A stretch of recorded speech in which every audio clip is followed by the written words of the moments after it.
Hi, my name is Manpreet Singh and welcome to my YouTube channel. This channel focuses on real estate and mortgage insights. This channel aims to empower viewers with the knowledge to make informed decisions in the real estate market. Please subscribe to stay informed about the Canadian real estate market. Thank you so much for joining me today. Today I have a special guest, Mr. Tony Johal. Tony, thank you so much for joining me. My pleasure. Thank you for having me. I'm going to start off with a few questions and we'll take the conversation from there. Let's do My it. first question to all my guests is how long have you been in the business and what exactly inspired you to join real estate? This will be my 18th year in real estate. Wow. So I got in 2006. I don't remember exactly when 2006. Maybe it was a summer, maybe it was a winter, but I don't. I know it's kind of bad to say, but I don't remember my exact anniversary when I got into real estate.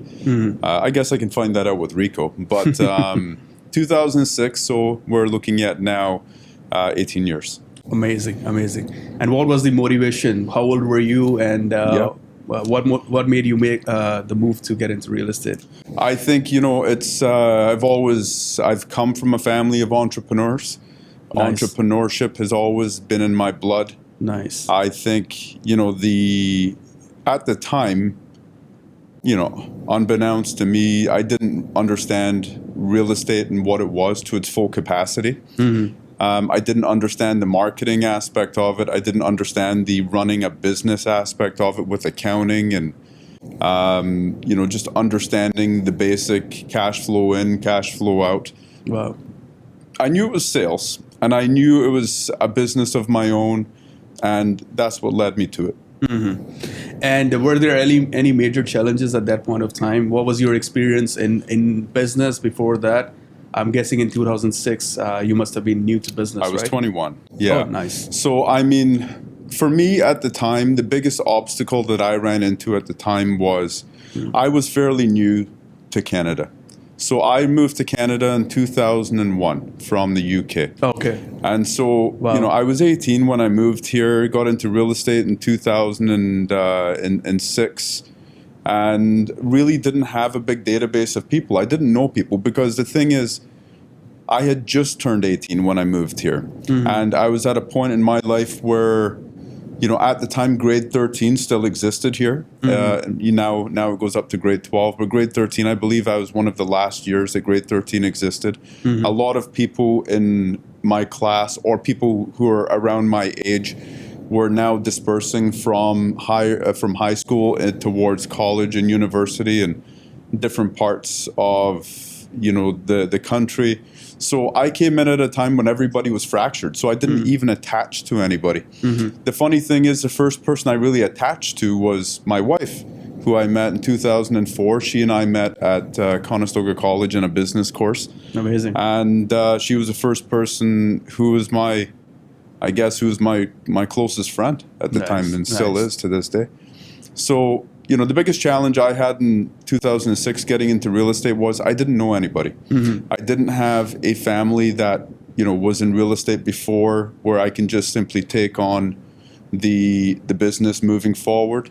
It was something that I had to build from scratch, and being able to do that at 21 years old is challenging simply because people at 21 years old, even though the prices were far lesser than what they are today, 21 years old was still not the appropriate age for people to be buying real estate. At that point, many people are still finding themselves in school and university, and real estate wasn't on their mind. So just building a customer base from the get-go was simply the most difficult part of my journey.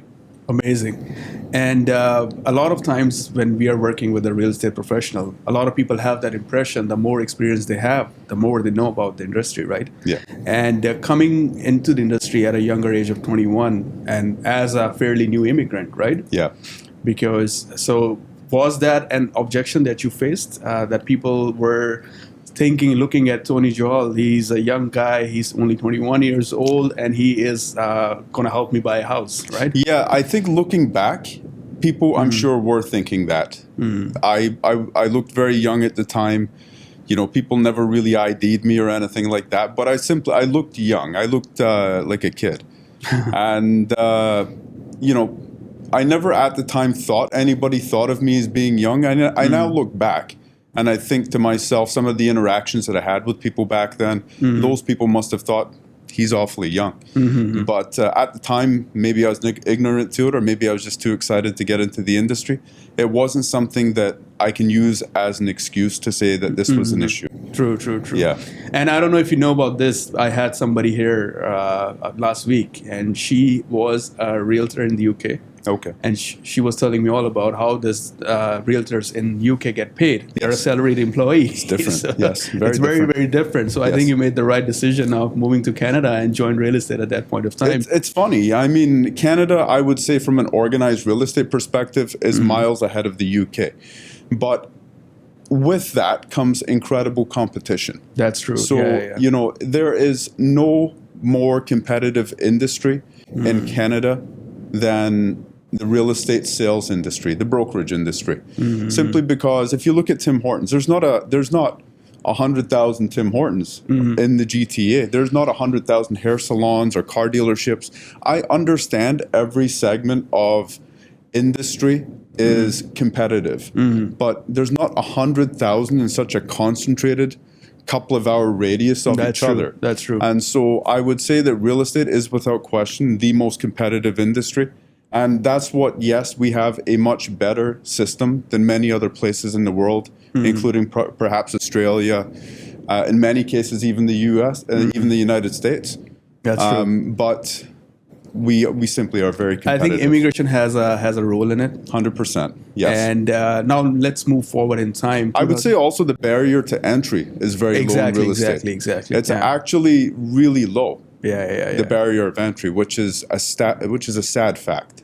Especially in our field, as a mortgage professional. Yes. It's a very little barrier to entry. Yes. So that is making the market very competitive. Of course. But at the same time, you know, I'm sure you will agree, if you have the right strategy and you are a hustler, you will find your way. Absolutely. Right? Yes. 100%. And now moving forward in time, 2006, when you joined real estate. Yes. And when did you exactly start your own team in the KWC? I call my business two different chapters. I call it chapter 1 and chapter 2. Yeah. Chapter 1, I would say, was from 2006 until 2014. And that was me just understanding real estate, understanding how to do transactions, meeting with people, open housing, door knocking, cold calling, just doing what I can just to get by.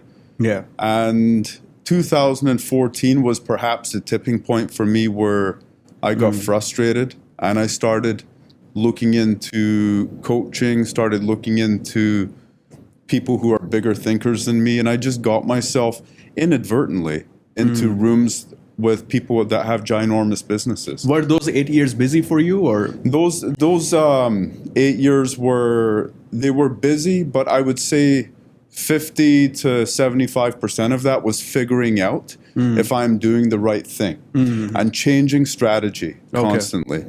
And the way I looked at it was this. It was like, let's say I'm in an airplane and I'm going to Jamaica. I depart from Pearson and I don't know where Jamaica is. I'm just guessing it's in that direction somewhere. I know it's south somewhere. Right. I'm just going to go south and see where I go. But there's various... Eventually I'll get there, but it's just going to take me a heck of a long time. True. And by the time I get there, am I going to be exhausted? Yes. Am I going to be tired? Yes. Am I going to be financially in, a depleted state? Yes. Because all of these things are going to... I didn't ask the right questions. True. What I should have done is I should have looked at who's done this route before and how can I replicate that. There's nothing original in this industry. Everything has been replicated. Everything has been, people have put a spin on different things. There's hardly anything original. And too many people try to come up with the next original idea in real estate instead of just looking at who's done it before and just following that person's path. True. I think that's where mentorship come in the picture, right? 100%. And so that represented chapter 1 for me, just failing forward. It certainly wasn't, a massively lucrative time. And then in 2014, with the right mentorship, the right guidance, my wife leaving the banking industry, coming into real estate, already having, relationships with past clients, and then already having a very, very, very small staff at the time, and then my wife coming in. I call that chapter 2, because that's when business really started to turn for me towards something bigger. I think what you just said now is very, very important for real estate professionals to understand, especially the new ones, is you will eventually get to your destination. But if you don't follow the right path and not the right guidance, it's going to take you a lot longer, and you will be tired by the time you get to your destination, right? So mentorship, it's very important to get the right, to follow the right strategy, and using it from someone that has already done it, right? Yes, 100%. And follow a proven system. That will definitely help you, and always invest your time and money in updating yourself, right? Absolutely. Personal development is huge, but at the same time, the biggest thing, honestly, is just people just being consistent with a chosen direction. That's also very Too important. many people jump from here to here because something is not working for them, and then they see somebody else where something is working. Honestly, everything works. Every form of lead generation works, whether it's highly branded marketing, whether it's internet leads, whether it's door knocking, cold calling. It doesn't matter. It all works. It just requires consistency and just being smart about the efforts that you're putting forth and understanding what aspect of it is working and what is not working. Here's an example. So many people are out there cold calling, but they're cold calling from 9 to 5. Well, here's news for you. People are at work right now. That's perhaps not the best time to cold call. True. But you may accidentally get busy one day throughout the day and then end up making your cold calls from 6 to 8. Now you've stumbled into something because a lot of people are now answering their phone. You need to recognize what works and then scale on that. I would then just change all my call times from 9 to 5 every day, from 6 to 8. Amazing. You're working less, but you're getting far greater results. That's true. That's true. And now let's come back to the current scenario. A lot of first-time home buyers that we know, also the new immigrants, we have had a massive amount of people came into the country in the last 10, 15 years, right? Yeah. So a lot of times they land in GTA, in Mississauga, Brampton, that's where they live as a tenant.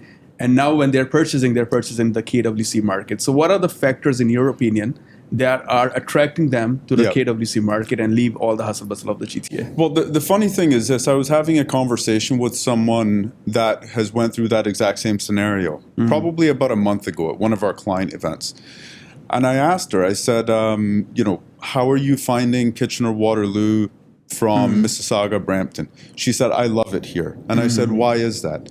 She said, because I moved from India to Mississauga and Brampton, not because I thought of Canada as, as a way to get rich. She said, I was willing to come here and work hard. But she said, I also wanted to get involved in the Canadian way of life. And she said, when I was in Brampton, where she used to live, she said, I felt as if I just went from India to India 2.0. She said, it felt very much like I was back in India, and I feel as if I wasn't truly experiencing the Canadian way of life. She said, when I moved to Kitchener, she said, I had a lot of the things that I'm familiar with. I had the Indian grocery stores and things like that, and I wasn't, limited in terms of minority. There was a lot of people from the GTA that have moved out this way. But she said also at the same time, I really did get to experience a different quality of life. And I think that there is one of the big reasons that people are looking at Kitchener, Waterloo, and Cambridge. We're really not a sleeper town. Because we are a self-sufficient ecosystem. We have a highway access to be able to travel from the region to the GTA to wherever we need to be. Yes, we are within driving distance of Pearson Airport, but at the same time, we also, like I said, we're our own self-serving ecosystem. We have our own employment there. We have our own hospitals there. We have our own schools there. We have our own restaurants, our own grocery stores, golf courses. We have our own culture, our own way of life. We have our own festivals. True. We have every reason to be proud of the community that we've built out there. And I think a lot of people look at that and they see the pride that Kitchener, Waterloo, and Cambridge have together in unity, and they want to be a part of that. True. And so that there is probably one of the biggest reasons why people are looking at KW and Cambridge. And then, of course, the other financial reason is our real estate is cheaper than the GTA. Perhaps not considerably cheaper, but it is still slightly, discounted. right? Yes, absolutely. But what I will tell every single client is this.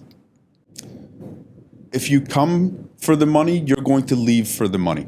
And so what I mean by that is this.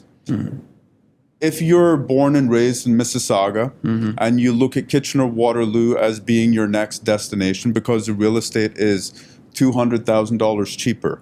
Yes, I understand that is a significant sum of money, but not at the cost of your life. If you are commuting on the highway for 2 hours in the morning and 2 hours at night, and then you're running into accidents and snowstorms and the highway being shut down, that money that you're saving on a monthly basis, first of all, are you really saving it? Because one, you're stuck paying it in gas. And number two, your quality of life has deteriorated considerably if much of your life is here in Mississauga and Brampton. Many people move to Kitchener-Waterloo and then they move back to Mississauga because their mom and dad are here, their friends and family are here, people who they went to school are here. Just an overall better quality of life suited for them is here in Mississauga. So I always tell people that the money aspect of it should be probably considered secondary to whether it's the right lifestyle choice for you, because the money aspect of it is going to be drained very quickly in gas prices and additional insurance and of course being stuck on the highway away from your family for hours on end.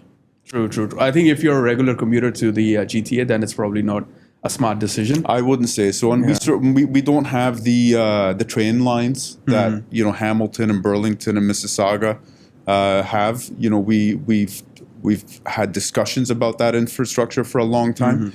Kitchener does have a train that does take you from Kitchener to Mississauga. But we're not on that goal. We're not on the goal line, which is so convenient. That's a very honest advice for first-time home buyers. And now coming back to the builders. Remember how we were discussing before, a lot of builder projects are coming in the KWC market. What do you think is the future? Is there still crazy demand for them, or how are you seeing that in the market? I think if builders are building the right projects, then yes, there definitely is. If a builder is coming to Kitchener-Waterloo and they're throwing up another apartment condo tower downtown, that's the last thing we need. Because right now there are many buildings just sitting there empty. And many people have purchased those projects with the intention of using it as an investment vehicle. They've purchased with no desire to move in, no intention of moving in. They're basically going to have it built and then sell it after the fact. The problem with that is everybody's thinking the same thing. And so what's going to end up happening is as your closing date is given to you, you're now going to put it on the market, and so is everybody else. And there goes the whole, ability to make money from the project. And as far as assignments go, forget about it. Absolutely forget about it. There's no money to be made in assignments. Be prepared to lose money on those types of things. But if a developer is coming in and they're building the right type of thing that is needed in Kitchener-Waterloo, perhaps on the outskirts of town, a condo complex of townhouses with a double-car garage, bungalow style. Those things a lot of people will gravitate towards. Amazing. And also, as you were saying, there could be issues with the appraisal if it's a wrong project sold at a very premium price, right? Yes, absolutely. And now coming back to today's news from Bank of Canada, 50 bips, rate cut, a major rate cut that happened this morning. What impact do you think it will have on 2025 real estate market? I think it's going to position us to have a very strong end of winter market and lead us into a very strong spring market, to be perfectly honest. First of all, spring market is spring market. Spring market does not require any sort of incentives to jump up. Because spring market automatically brings additional activity. Here's an example. This past spring, our rates were much higher than where they are today, but spring market was still very vibrant and very much alive. The one thing I have noticed about spring market over the past number of years is spring market is a bit more of a short sprint now versus 3 to 4 months of seller's haven. I would say spring market starts earlier, but I also find it ends earlier. What I found, at least in KW and Cambridge, I find spring market to be tapping out roughly around May. And, this past year we did get, June there was another rate drop and another one in July. I think all that did was bolster the market slightly. But I think the 50 basis points reduction today is certainly, people buy mentally before they buy financially. They have to buy into the process of wanting something. And I think with the positive news out there that the rates are coming down, it is certainly making things a lot more appealing for people because now they're thinking, okay, now might be a good time to get into the market. I mean, the last time we had this COVID drive in market intensification was simply because the rates were so low. It was almost irresponsible not to buy a house with the rates being that low. But now we're likely not going to see those numbers again, but they're certainly coming down, and that news is now kind of marinating into the market, and so people who are on the fence, it's an opportunity for them to get in. Do I think it's going to make us have a big rush before Christmas? Probably not. I do think that we're going to get an extension of the fall market till perhaps Christmas, and then maybe the first couple of weeks of January might be a little bit subdued, but then come middle of January onwards, I do think we're going to get a bit of an early spark on the spring market. And also the new mortgage rules, at least we're heading in the right direction. Yes. If you compare the current market scenario from a year ago, we are in a much better position, Absolutely. right? I mean, the new mortgage rules were long overdue. And thankfully, they brought them out. It was an antiquated restriction on something that is just not, GTA worthy anymore. The pricing is so high in the GTA that capping it at $1 million was just not, it was just not the responsible choice anymore. True. And I'm just curious, in the KWC market, does a lot of properties touch that $1 million price? Our average detached home right now is sitting around $900,000.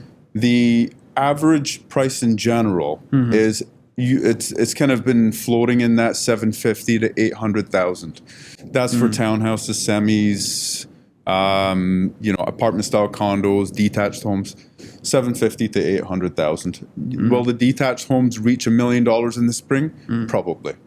I think it's still much better than Mississauga or Brampton. I think so, yes. Now, when we get closer to the 401, like a lot of those newer developments, they exceed the $1 million mark very quickly. Oh, okay. Yeah, it's more the homes that are built within the, further away from the 401, more older established neighborhoods. Those are the ones that are kind of going to be probably just under $1 million. Nice.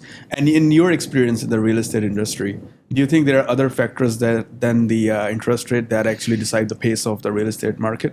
I think a lot of it honestly has to do, Manpreet, with people's confidence. You can have the best rates in the world, but if people don't have confidence in the market, they're not going to get in. So I think, first of all, consumer confidence has to be there. Buyers have to be optimistic about the market. No buyer wants to get into the market knowing that the thing's going to fall at the end of the month. Nobody wants that. Buyers have to believe that this is a sensible choice moving forward. 100%. And as long as rental rates remain high, it is always going to make people think twice about should I rent or should I buy. So I don't think there is such a significant discount between a rental rate now and where the mortgage rates have dropped because of the rate drops. True. So. And I was going to come back to your team again. Yeah. You interview and you train realtors on a regular basis, right? Yeah. And you have quite a bit of experience doing it. What are the common traits or common habits that you have seen in a successful realtor? Yeah, it's someone has to have a desire to work.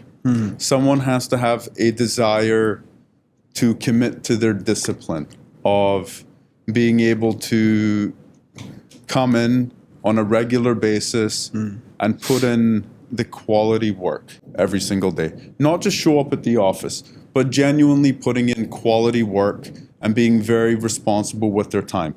Using their 2 hours properly to actually be looking for business, or 3 hours looking for business. Not 3 hours coming in and getting getting to see your friends and just talking about the game on the weekend and stuff. You can do all of that after, but if people actually use the office as a place to come and do business and they're disciplined with it, they're consistent with it, they're religious with it, that is the fundamental, I think, thing that is involved with someone's success. Someone can have all the organization in the world, but you can have all the organization in the world, but you're not doing anything to get the business. So all of this organization is all for nothing because you need customers at your door. And the only way that you can do that, quite honestly, is going out there and looking for business every single day, utilizing the tools that we have, that we've given people. the way I look at it is this. It's like the gym. I'll give you the gym membership. I'll give you the equipment, but you have to come in and do the heavy lifting.